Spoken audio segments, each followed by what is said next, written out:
Her suggestion sounded innocent enough. What if we try something to improve our intimacy? I thought it was just another one of Laura's self-improvement kicks. I never imagined it would lead her to a sexual coach, or that I'd uncover the betrayal in the most gut-wrenching way possible. One morning, over coffee, she brought it up out of nowhere. "I've been thinking," she said, stirring almond milk into her mug. Her tone was casual, like she was suggesting we reorganize the garage. "Uh-oh," I joked, glancing up from my phone. "Should I be worried?" She laughed, setting the spoon down and leaning her elbows on the counter. "No, it's nothing bad. I've just been reading about this program. It's a course on improving intimacy in relationships." I raised an eyebrow. "Improving intimacy? I didn't realize we had a problem." "We don't," she said quickly. "But we could. Always make it better, right?" I smiled, shaking my head. "Laura, you're the only person I know who could turn a good thing into a project." She grinned back at me, her eyes sparkling the way they always did when she was excited about something. "I'm serious, Mike. It's not just about you." "No sex. It's about communication, trust, and connection. I think it could be good for us." Her enthusiasm was infectious, and I couldn't help but feel a flicker of curiosity. "So, what does this course involve?" "It's led by a professional," she said, her voice lowering slightly as if sharing a secret. "A certified sexual coach who helps couples and individuals understand their needs better. There's theory, practical exercises, and even group discussions." "Practical exercises?" I teased, waggling my eyebrows. She rolled her eyes, laughing. "Not like that." "Well, not entirely." I chuckled, sipping my coffee. Laura could sell ice to an Eskimo when she set her mind to it, and honestly, if this was important to her, who was I to argue? "Okay," I said finally. "If you think it'll help, I'm all for it." Over the next few weeks, Laura threw herself into the course with her usual determination. She attended weekly sessions at a sleek studio downtown, coming home each time with a glow in her cheeks and a bounce in her step. "You wouldn't believe how insightful this guy is," she told me one night as we ate dinner. "He just has this way of explaining things that makes everything click. Like, did you know most couples don't actually express their true desires? They're afraid of being judged or rejected. Is that something you feel with me?" I asked, setting my fork down. "No," she said quickly, reaching across the table to squeeze my hand. "But it's made me realize how important it is to talk about these things before it ever becomes an issue." Her words made sense, and I found myself grateful for her honesty. If this course was helping her feel more confident and connected, then maybe it really was a good thing. As the days went on, I noticed subtle changes in her. She seemed lighter, more relaxed, little things, like how she'd hum to herself while doing chores, or how she'd curl up next to me on the couch without being asked. And then there were the more noticeable changes. One night, she came home from a session and pulled me into the bedroom without so much as a hello. Her kisses were hungrier, her touch more insistent. It wasn't that we'd ever had a problem in that department, but there was something different about her, a confidence, a boldness I hadn't seen before. Afterward, as we lay tangled in the sheets, she traced lazy circles on my chest and said, "See? Told you the course would help." I laughed, brushing a strand of hair from her face. Guess I can't argue with the results. For a while, it felt like we were in the honeymoon phase all over again. Laura was more engaged, more affectionate, and I felt closer to her than I had in years. But even as things seemed to improve, there were small moments that gave me pause. Sometimes, she'd come home later than usual, saying the sessions had run over. Other times, she'd mention a group activity but avoid going into detail. And once, when her phone buzzed during dinner, I noticed her glance at the screen and quickly flip it face down. "What's that about?" I asked, nodding toward her phone. "Just a reminder from Josh," she said, her tone breezy. "He sends follow-up notes after each session." "Josh?" The coach, she clarified. I told you about him. I nodded slowly, brushing it off. It made sense, didn't it? A professional checking in with his clients. Still, something about the way she said his name, so casual, so familiar, stuck with me, but I told myself I was overthinking it. Laura was happy. I was happy, and our relationship felt stronger than ever. What could possibly go wrong? If the first few weeks of Laura's coaching course had been about small, subtle changes, the next ones were a full-on transformation. She seemed brighter, more confident, and, honestly, more captivating than I'd seen her in years. It was like she'd tapped into some well of energy and passion that I hadn't even realized was missing. At first, I didn't question it. How could I? We were in a better place than we'd been in years. She laughed more, smiled more, and initiated conversations that felt deeper and more meaningful. And then, one night, she brought up the idea of trying a role-playing exercise. I think it could be fun, she said, sitting cross-legged on our bed with a playful grin. Fun, huh? I said, raising an eyebrow. What kind of role-playing are we talking about here? She laughed, throwing a pillow at me. Don't get any crazy ideas. It's not that kind of role-playing. Oh, good, I teased, catching the pillow, because I don't think I'd make a very convincing pirate. Laura rolled her eyes but kept smiling. It's about trust and communication, she explained. Josh says it's a great way to explore boundaries and express things we might not feel comfortable saying otherwise. There it was again. Josh. I didn't know why, but hearing his name made me crazy just a little. He was her coach, that's all, but the way she said his name felt familiar. Still, I shook it off. What kind of scenarios are we talking about? I asked, trying to keep my tone casual. Laura leaned forward, her eyes sparkling with excitement. We could start simple, like pretend we're strangers meeting at a bar. It's about stepping into a new dynamic and seeing what it brings out in us. I couldn't help but laugh. Okay, so you want me to hit on my own wife? Sounds like a win-win. Exactly, she said, her smile widening. It's supposed to be fun, Mike, and it's supposed to bring us closer. Her enthusiasm was contagious, and as strange as it sounded, I agreed to give it a shot. The first time we tried it, I was awkward as hell. We went to an actual bar sitting at opposite ends of the counter, and I walked up to her like she was a stranger. My cheesy pickup lines made her laugh, and by the time we were on our way home, it was like we were dating again. I had to admit, it worked. For the first time in years, I felt like we were rediscovering each other. Laura was glowing that night, resting her head on my shoulder as we drove home. See, she said softly. Josh was right. It's all about opening up and stepping out of our comfort zones. Remind me to thank him, I joked, though the words felt strange in my mouth. She kissed my cheek and said, You should come with me sometime. He does sessions for couples, too. You'd like him. He's really good at what he does. The idea of meeting Josh face-to-face gave me pause, but I nodded. Maybe, I said. Over the next few weeks, Laura seemed more engaged than ever. She'd come home from her sessions full of ideas and techniques to strengthen our connection, and I couldn't deny the results. Our conversations were deeper, our intimacy more passionate, and I felt like we were finally getting back to where we used to be. But there were little things, tiny details that gnawed at the edges of my mind.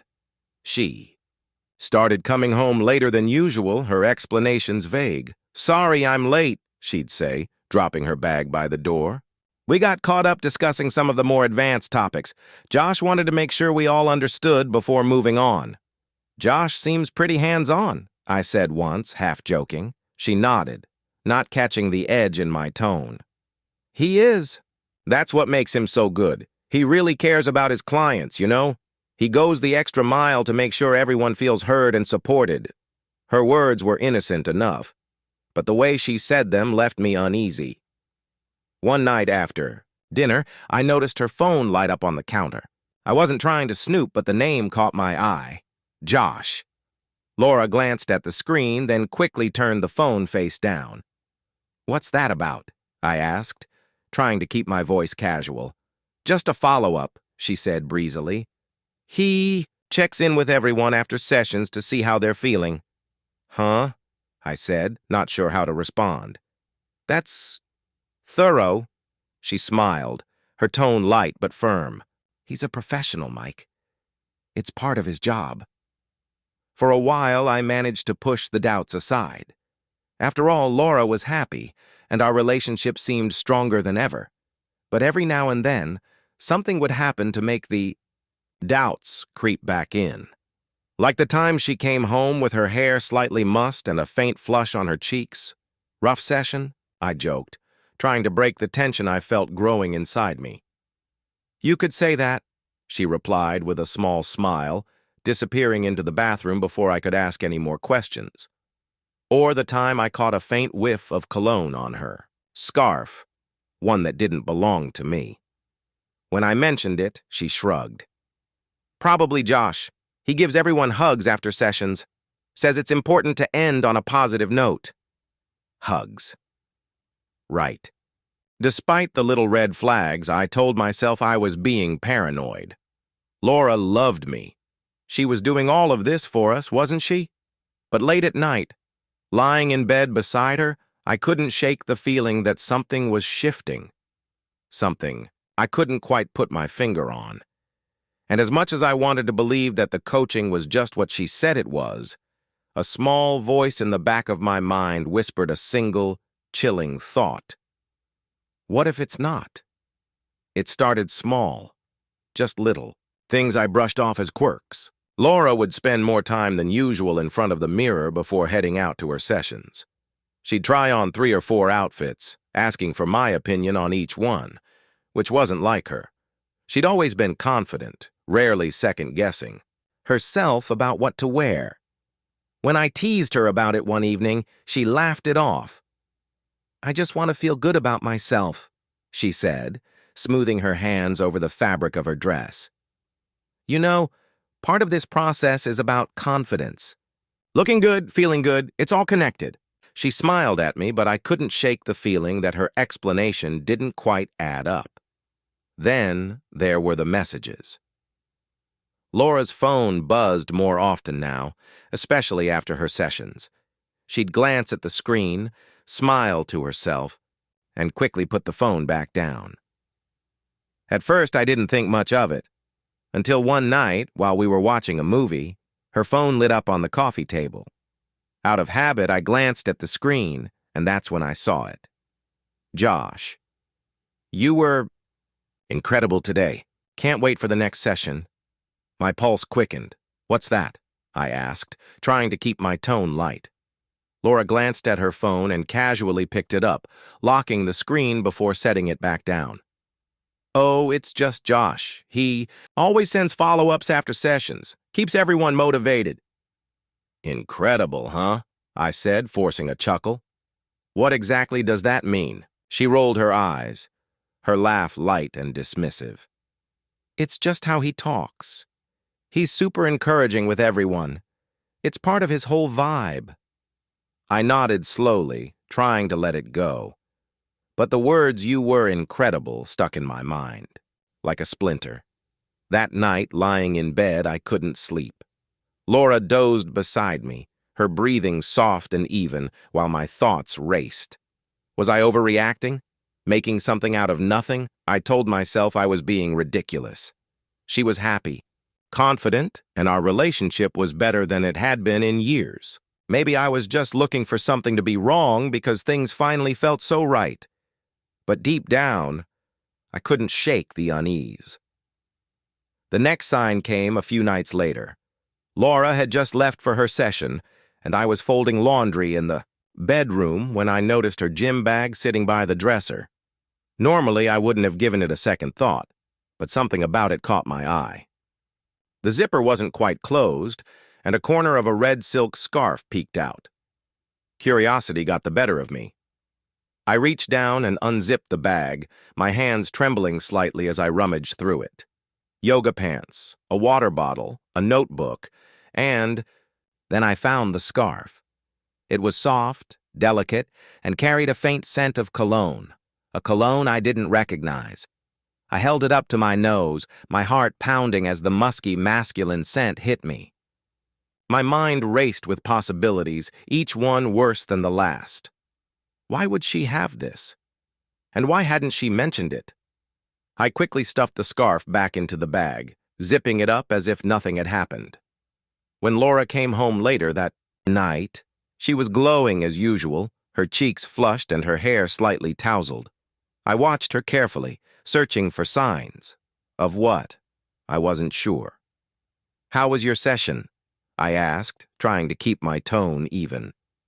"It was great," she said, kicking off her shoes. "We worked on some new techniques for building trust. It was really eye-opening.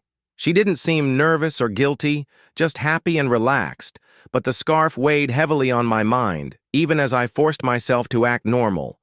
Over the next few days, I started noticing more things. The way she always seemed to be smiling at her phone. The way her tone shifted when she talked about Josh, her voice softening with admiration. "He's just so good at what he does," she said one evening, chopping vegetables for dinner. "He has this way of making you feel completely understood, like he really sees you, you know?" "Uh-huh," I murmured, my grip tightening on the handle of my beer bottle. "And it's not just about the physical stuff," she continued. "It's emotional, too, like he really gets how to connect on a deeper level." "Sounds like he's got all the answers," I said, unable to keep the edge out of my voice. Laura glanced at me, frowning slightly. "What's that supposed to mean?" "Nothing," I said quickly, forcing a smile. "I'm just glad you're getting so much out of it." She studied me for a moment, then nodded, her frown fading. But the unease in my chest only grew. One night, after Laura had gone to bed, I couldn't resist the urge to check her phone. It felt wrong, invasive, but I needed answers. I unlocked it and opened her messages, scrolling until I found Josh's name. Most of the messages were harmless. Enough. Reminders about sessions, motivational quotes. But one thread caught my eye. "Josh, I love how open you've become. It's inspiring to watch you grow." "Laura, I couldn't do it without you. You've made me feel things I didn't know I was capable of." My hands shook as I read the words, my heart pounding in my chest. I locked the phone and set it back on the nightstand, my mind racing. Laura was hiding something. I didn't know what, but I could feel it in my gut. The question was, how far was I willing to go to find out the truth? It was a Wednesday night when everything came to a head. Laura left the house like she always did, gym bag slung over her shoulder and a breezy, "Don't wait up. I might stay late." I nodded, forcing a smile. But this time, I didn't settle on the couch with a beer or busy myself with chores. This time, I grabbed my jacket, waited 10 minutes, and followed her. The studio where her sessions were held was downtown, in a sleek building with mirrored windows and minimalist signage. I parked my car a block away and waited, my heart pounding so hard I thought it might bruise my ribs. The lights in the studio were still on, and through the tinted glass doors I could make out shadows moving inside. One of them was unmistakably Laura's. Her profile, the way she tilted her head when she was listening. I sat there, gripping the steering wheel, telling myself this was insane. Maybe she really was just taking a class. Maybe I was the one ruining everything by not trusting her. And then the door opened. Laura stepped out first, laughing softly, her voice carrying across the quiet street. Josh followed close behind her, his hand briefly resting on the small of her back before she moved away. The gesture was subtle, almost innocent, but it set my blood on fire. They stood on the sidewalk for a moment, talking. Laura gestured animatedly, and Josh laughed, leaning in just a little too close. When she touched his arm, I felt like the ground had been yanked out from under me. A few minutes later, they walked to a sleek black car parked at the curb. Josh opened the passenger door for her, and she climbed in without hesitation. I followed. Them at a distance, my pulse hammering as I tried to keep my headlights far enough back that they wouldn't notice me. They drove across town, past the neighborhoods and into the city center, where the streets were lined with high-rise hotels and upscale restaurants. My mind raced with worry as their car pulled into the valet loop of a luxury hotel.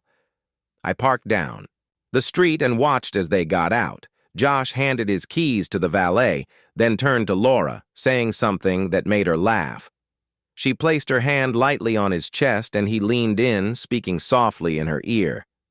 I couldn't breathe. They walked inside, disappearing through the revolving doors. I stayed frozen for a moment, torn between the urge to leave and the burning need to know the truth. Finally, I got out of the car. The lobby was stunning. Marble floors, crystal chandeliers, and soft jazz playing over hidden speakers. I felt completely out of place as I walked to the front desk, my shoes clicking loudly against the polished floor. "Can I help you, sir?" the receptionist asked, her smile polite and professional. "Yes," I said, my voice strained. "I'm meeting someone here. A man and a woman, they just came in.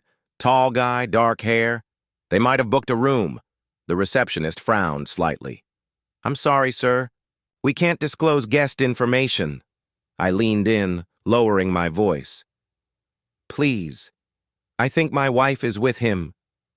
Her expression softened, and she hesitated for a moment before glancing at her computer. "I really shouldn't," she said quietly. "But they just checked into 1203. My heart sank.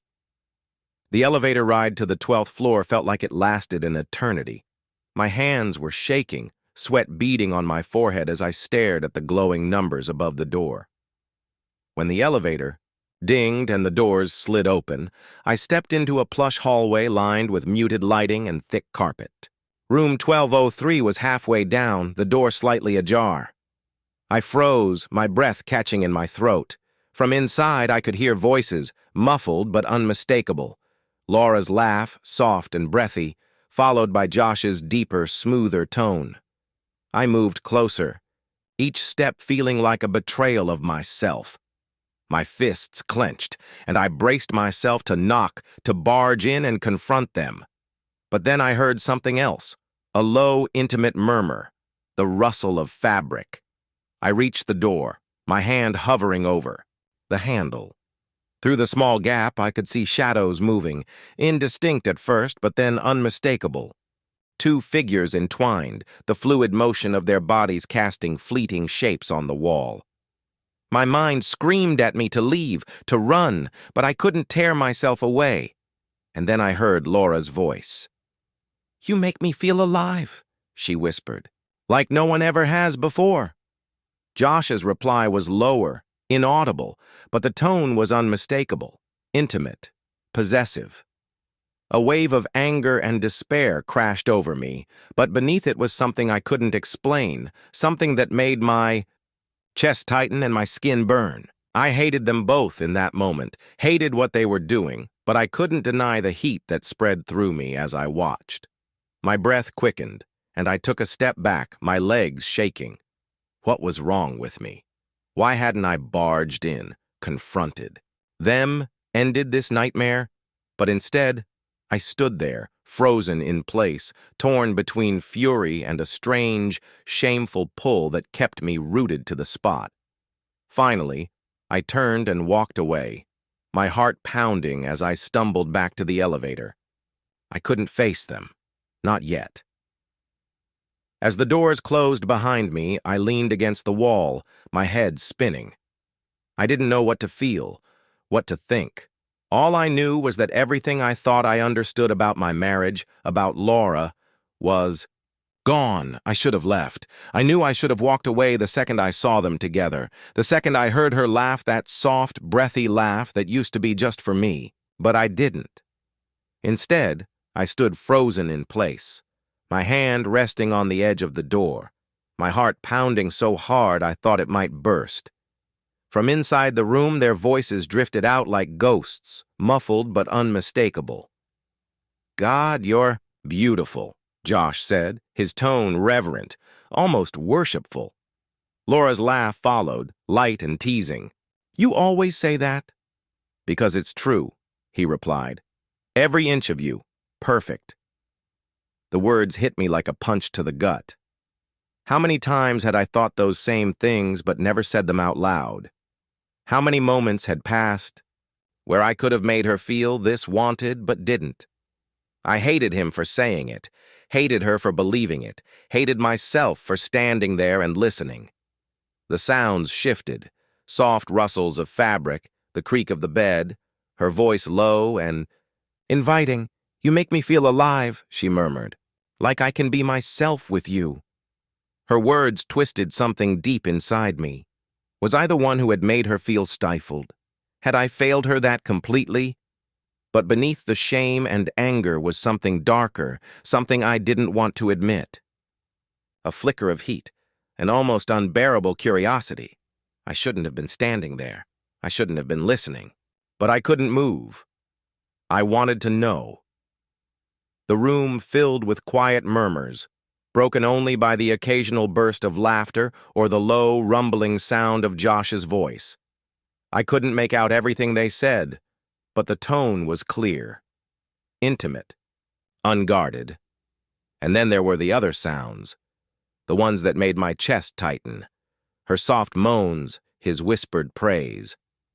The bed creaked rhythmically, each sound pulling me deeper into the twisted reality of what was happening. My breathing quickened, and I pressed my back against the wall, trying to steady myself. But my mind was a storm, thoughts and emotions, crashing into each other in a chaotic swirl. I hated her, I hated him, I hated myself, but I couldn't look away. Through the crack in the door, I saw shadows move, her body arching gracefully, his hands tracing her curves. The way he touched her, the way he spoke to her. It was like watching a scene from a movie I never wanted to be part of. But I was part of it, wasn't I? Whether I liked it or not, this was my life now. A surge of anger shot through me, and I clenched my fists, my nails digging into my palms. I thought about bursting in, confronting them, ending this madness right then and there. But I didn't. Instead, I stayed, rooted to the spot, consumed by a mix of rage and something I couldn't name. My mind betrayed me, painting pictures I didn't want to see. I imagined her with him, the way she moved, the way she laughed. I hated how vivid it was, how real it felt. And then I realized it wasn't just my imagination. It was happening, right in front of me. Her voice rose, breathless and filled with a kind of joy I hadn't heard in years. "Josh, oh my God." He murmured something back, too low for me to catch, but it made her laugh again, the sound bright and unrestrained. That laugh shattered something inside me. When was the last time I'd made her laugh like that? When was the last time she'd said my name the way she said his? My pulse thundered in my ears, and I felt a flush rise to my cheeks. My anger burned hot, but so did something else, something shameful and undeniable. I hated the way my body reacted, the way my skin prickled and my breath hitched. It was wrong, sick, and yet I couldn't stop it. Was this what she felt? That uncontrollable pull? That mix of pleasure and pain? Was this what she had been looking for all along? I closed my eyes, trying to block out the sounds, but they were etched into my mind. Her moans, his murmurs, the creak of the bed. It was all too much, too raw, too real. I wanted to scream, to cry, to run, but I couldn't move. When it finally ended, the room fell silent, save for the faint murmur of their voices. I didn't catch what they said, and I didn't want to.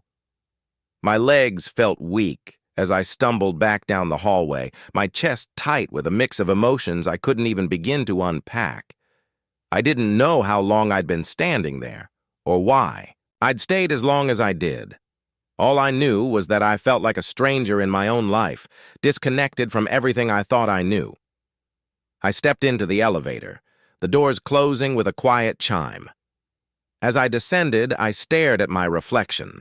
in the polished metal walls, barely recognizing the man looking back at me. Who was I now? The next morning, I sat in my car outside the house, staring at the front door like it was some kind of barricade. I didn't want to go inside. I didn't want to see her. I hadn't slept. My mind replayed the events of the night before like a broken record. The muffled laughter, the whispered words, the way she said his name with such reverence. I felt hollow, like some vital part of me had been carved out and left to rot. Eventually, I forced myself out of the car. I couldn't sit there forever, no matter how much I wanted to. When I stepped inside, the smell of fresh coffee greeted me, along with the faint sound of the radio playing in the kitchen. It was all so normal, so painfully domestic that I felt like screaming, and then I saw her. Laura stood at the counter, humming softly as she buttered a slice of toast. She looked radiant, her hair still damp from a shower, and a faint smile playing on her lips. "Morning," she said brightly when she saw me. I couldn't bring myself to answer. Throughout the day, I tried to avoid her as much as possible, throwing myself into meaningless tasks around the house. But every time I saw her, folding laundry, scrolling through her phone, laughing at some stupid joke on TV, it felt like a knife twisting deeper into my chest. How could she act like nothing had happened? How could she look at me, talk to me, smile at me, knowing what she'd done? By the time dinner rolled around, I couldn't take it anymore. We sat in silence at the table, the sound of our forks scraping against plates the only thing breaking the tension. Laura seemed oblivious, scrolling through her phone between bites. Finally, I set my fork down and said, "I know." She looked up, frowning slightly. "You know what?" "I know what happened last night," I said, my voice low and strained. Her expression froze, her fork hovering mid-air. For a moment, she didn't say anything, and the room seemed to grow unbearably quiet. "What do you mean?" she asked carefully. "I mean," I said, leaning forward, "I followed you. I saw you with him.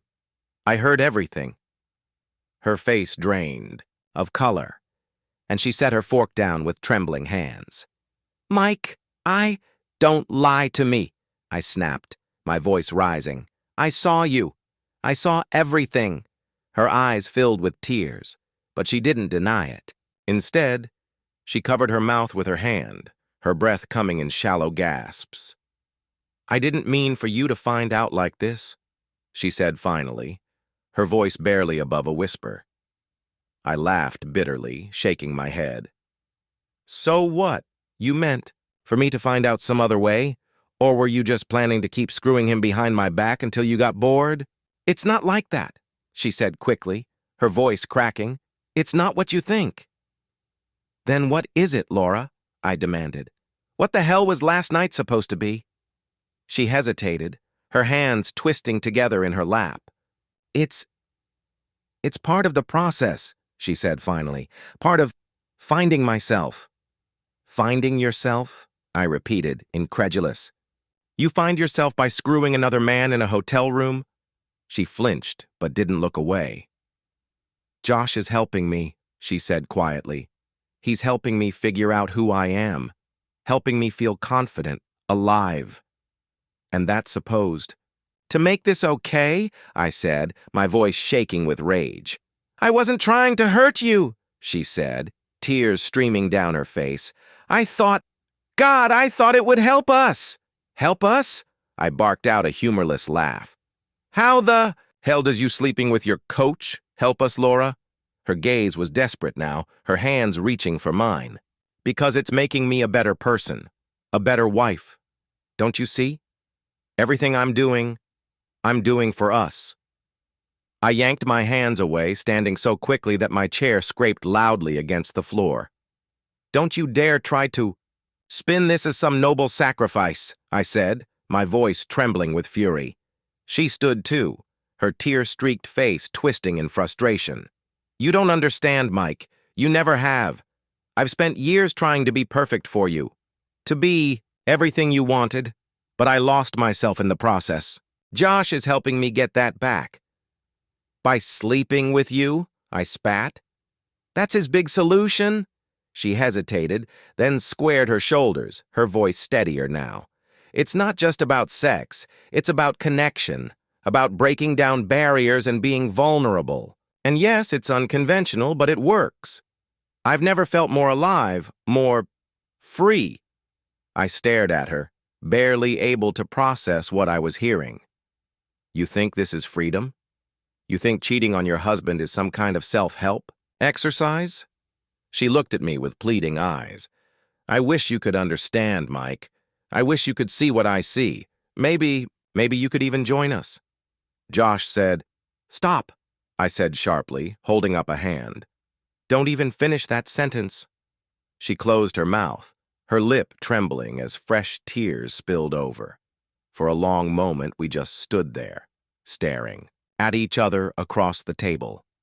The silence between us felt like a chasm, impossibly wide and impossible to cross. "I thought I knew you," I said finally, my voice barely above a whisper. "I thought we were building something real. But now, I don't even know who you are anymore." "Mike, please," she said, stepping toward me. "We can work through this. We can fix this. I know we can." I shook my head, stepping back. "I don't think I can, Laura. Not after this." Her face crumpled, and she sank back into her chair, burying her face in her hands. "I'm sorry," she sobbed. "I'm so sorry." But her apologies felt hollow, like echoes in an empty room. I turned and walked away, her cries following me down the hallway. The house was silent, but my mind wasn't. I sat at the kitchen table, staring. At the blank sheet of paper in front of me, my thoughts were a mess, tangled and frayed, and no matter how hard I tried, I couldn't find the words. It had been hours since the confrontation with Laura. Hours since she'd begged me to stay, her voice trembling with apologies and justifications that felt like knives cutting into me. I'd left her sobbing in the dining room, retreating to the guest bedroom because I couldn't bear to look at her. But now, in the stillness of the night, all I could hear were her words, echoing in my mind like a haunting refrain. I did it for us. For me. For us. The excuses churned in my head, making me feel sick. I wanted to believe her, wanted to think that there was some twisted logic to what she'd done. But every time I tried to see her side of it, all I could picture was her with him. The way she'd laughed, the way she'd touched him, the way she'd let him see parts of her that used to belong to me. I leaned back in the chair, running my hands through my hair. I couldn't do this anymore. I couldn't keep pretending that things would ever go back to the way they were. Laura had broken something in me, something fragile and fundamental. And no matter how much she cried or apologized or tried to explain herself, it couldn't be undone. I reached for the pen, my hand trembling as I put it to the paper. "Laura, I don't even know how to start this. Everything I want to say feels too big for words, too messy to put down on paper. But I'll try, because this is the only way I know how to tell you what I'm feeling. You said you wanted me to see you, the real you. And now I have. But the truth is, I don't know if I can live with what I've seen. You broke something in us, Laura, something I don't think can ever be fixed. I loved you. I still love you. But love isn't enough to erase what you've done. I can't stay. I can't. Keep pretending that we can come back from this. You wanted freedom, and now you have it. I hope you find whatever it is you're looking for, but I can't be part of it anymore." Mike, when I finished, I stared at the words for a long time, the weight of them pressing down on my chest. This was it. The end. I folded the note carefully and placed it on the counter where I knew she'd find it in the morning.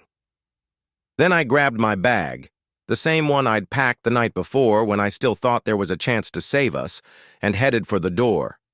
The air outside was cold and still, the kind of night that made the world feel smaller, quieter. I stood on the porch for a moment, looking back at the house that had been my home for so many years. I thought about the life we'd built together. The good times, the laughter, the love. And I thought about the life she'd destroyed, piece by piece, with her lies and betrayals. As I walked to my car, I felt a strange mix of emotions, relief, sadness, anger, and something else I couldn't quite name. Was it freedom? Or was it just emptiness? As I drove away, the house grew smaller in the rearview mirror, fading into the darkness. Part of me felt like I was leaving behind a weight I'd been carrying for too long. But another part of me knew that Laura's shadow would follow me for a long time. Maybe forever. Would you have handled it the same way I did? Was exposing their betrayal the right move? Or would you have taken a different path? Let me know. What would you have done in my shoes?